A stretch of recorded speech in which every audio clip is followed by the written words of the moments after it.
Today, we remember Jimmy Carter, the 39th U.S. President and Nobel Peace Prize laureate, who passed away at 100. Known for his unwavering commitment to human rights, Carter's legacy spans historic achievements like the Camp David Accords and decades of global humanitarian work through the Carter Center. Born to a peanut farmer in Georgia, Carter rose from humble beginnings to the presidency, embodying integrity and compassion in both public service and private life. His post-presidency efforts redefined the role of former presidents, earning him admiration worldwide. As we honor his life, let us reflect on his enduring message of peace and service. Rest in peace, President Carter. What are your thoughts on honoring such bravery? Share in the comments, like, and follow TrendxFeed for more stories that matter. Want to know who's trending next? Hit subscribe and stay tuned. This is Mr. Ramzan, signing off. Stay trendy.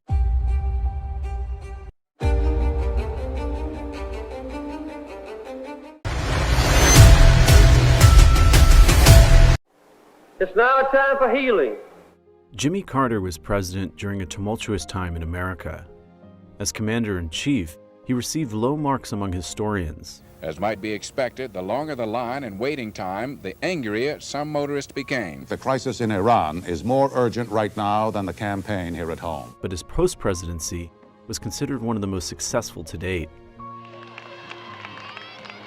Here's a look at the key moments from his time in the Oval Office and the years that followed.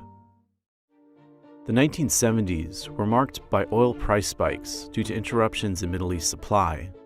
The interruptions rippled through the U.S. economy, resulting in high inflation and stagnating growth. Carter called the energy crisis the moral equivalent of war. The energy crisis has not yet overwhelmed us, but it will if we do not act quickly. So Carter focused on conserving energy.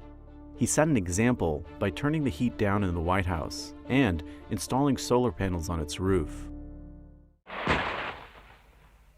One of the high points of Carter's presidency came as he moved to rejuvenate the Middle East peace process. He hosted the Camp David Accords, which led to a peace deal between Israel and Egypt, with the country's leaders jointly receiving the Nobel Peace Prize. I have already last night invited the other leaders of the Arab world to help sustain progress toward a comprehensive peace. In another key and controversial moment of his presidency, President Carter announced the U.S. would boycott the 1980 Summer Olympics in Moscow in response to the Soviet Union's invasion of Afghanistan.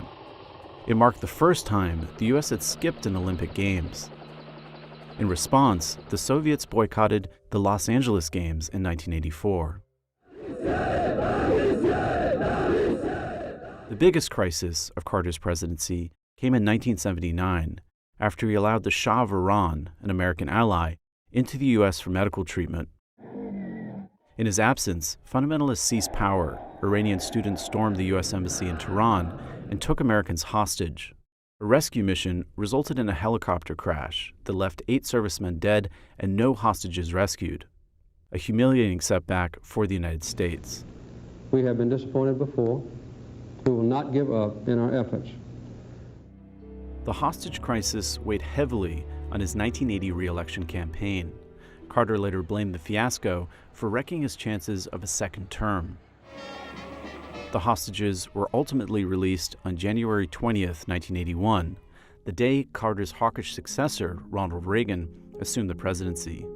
A week earlier, Carter bid farewell from the Oval Office. I will lay down my official responsibilities in this office to take up once more the only title in our democracy superior to that of president, the title of citizen. After his exit from the presidential stage, his philanthropic and civic work took shape and drew him broad admiration. In 1982, he founded the Carter Center with the mission of advocating for human rights. Carter launched public health campaigns against river blindness and the guinea worm in Africa. He supported home building through Habitat for Humanity, observed elections in dozens of countries, and worked to resolve conflicts in Haiti and elsewhere. For decades, Carter hosted a Bible study in his hometown of Plains, Georgia, shared his views through more than 24 books, which earned him 3 spoken word Grammy Awards. In 2019, Carter became the oldest living president. His wife, Rosalind, a key advisor throughout his presidency, died in 2023 at 96 years old. He attended her funeral at their hometown church, where Rosalind was a deacon, and Jimmy gave regular Sunday school talks. In a statement, Carter called his wife an equal partner in everything I ever accomplished. He was driven to use his post-presidency, spanning over 4 decades, to help millions of people around the world.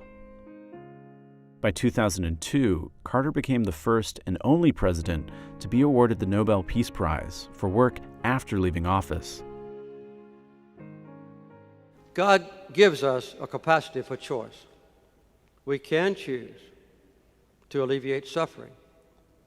We can choose to work together for peace. We can make these changes, and we must.